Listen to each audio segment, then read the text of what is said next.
Hello folks, welcome to Outdoors with Bud. I'm your host, Bud Fields. You know, deer season's over and a lot of us deer hunters, we're running trail cameras. And I know a lot of buddies that I've talked to in the past. Once they bring their trail cameras in, they stick them over in the storage bag and they don't do nothing with them again until they're ready in the springtime to get them back out. The thing about that is you can do a lot of damage to your trail camera, and what I would like to do in this segment is show you some of the things that I do to clean my trail cameras up and get them ready to be stored. Okay, one of the first things I like to do is take a soft damp rag and wipe the plastic case all over. You can pick up a lot of dirt and everything while it's on the tree and just kind of clean it up. Now, things you're going to have to watch is just like the back of this Browning trail camera right here. There are little slots in there. A lot of times ants can get inside of that. Spiders can build little nests in there. And if you don't clean them out, you can start taking those back home to your house. But just take a damp rag and just kind of clean it up inside of there and dust it around. Clean it all up. And another thing a lot of people will overlook is cleaning off the lenses. Well, you can do that with a little soft damp rag. A lot of times I will take a Q-tip and I've soaked this in like a lens cleaner that you use for your glasses, and I will go through here and I will travel all along those ends, put it inside of here and clean it off. Up here on this IR filter, you want to wipe that off. And anything that looks like it's got a plastic lens cover on it, you need to clean all that off while you're doing it. Now, I suggest using the Q-tip because it's soft and you don't want to scratch that stuff. Okay, now once I get the outside of it cleaned off, I go to the inside. Well, this has got a little trap door here. This is where you can open it up, and as you can see, this is powering up. Okay, now the first thing I do, of course I always make sure the power is off, I will take the battery case out. The battery case on this Browning camera just slips in the back there. It's real. The first thing I do, I will remove all these batteries. Now, if you don't do that, when the batteries get weak, and especially when it's cold out, they will start corroding, and then you're looking for trouble. So I will take those batteries out and usually let them roll around and hit the floor. But most of these cell cameras will work on some kind of a battery power, be it one that's an external, or like I use these AA Duracells. Okay, now where the batteries went in there, they got little springs and they got little contacts. I will take a Q-tip. I will clean that off, because if there's any corrosion in there, it doesn't take long for it to start affecting it.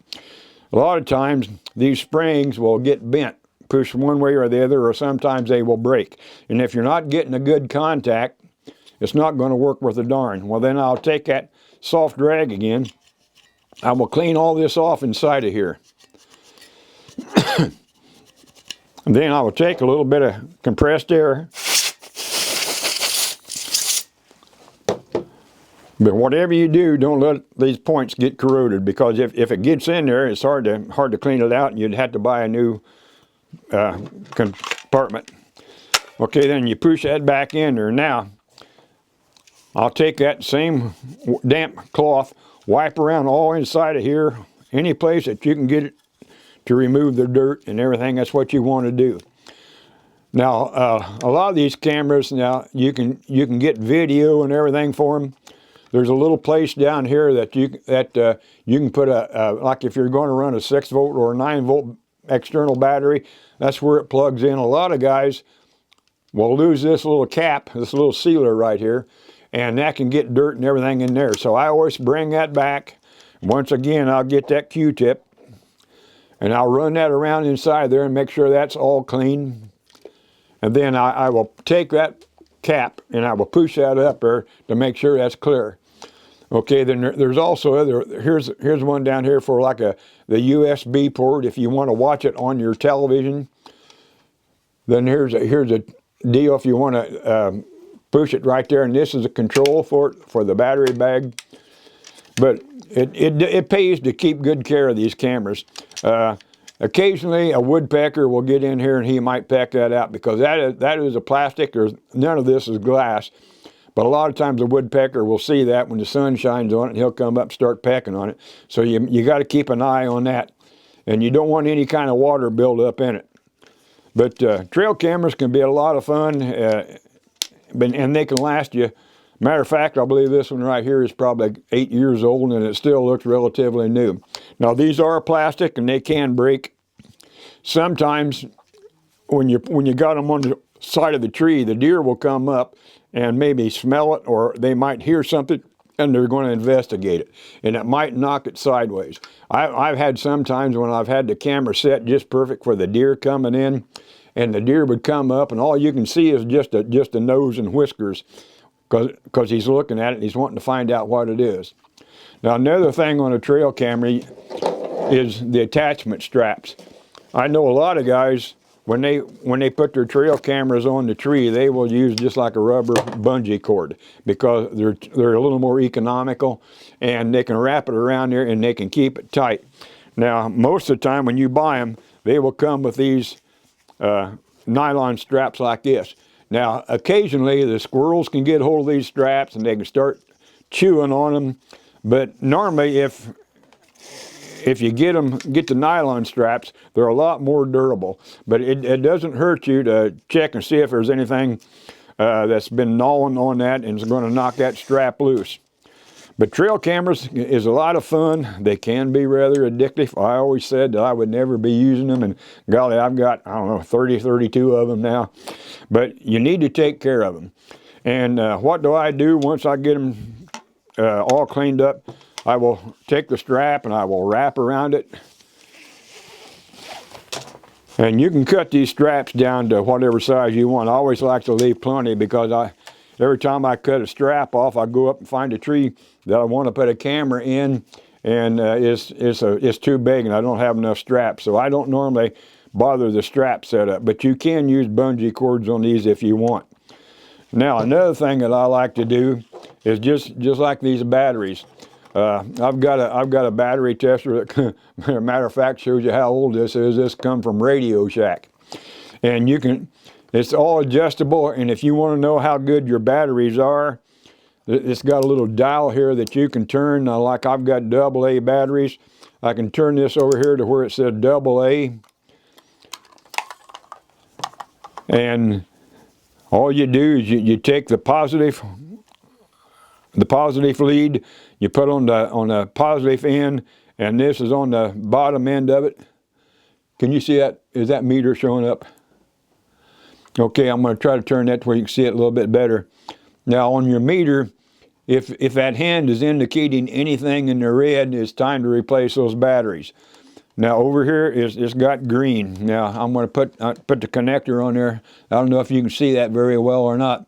Now that's still registering good, but on trail cameras, I want that needle to be completely over, because you might forget how many you got out there, and if you don't keep the batteries fresh, usually any time that indicator is just barely in the green, I replace those batteries.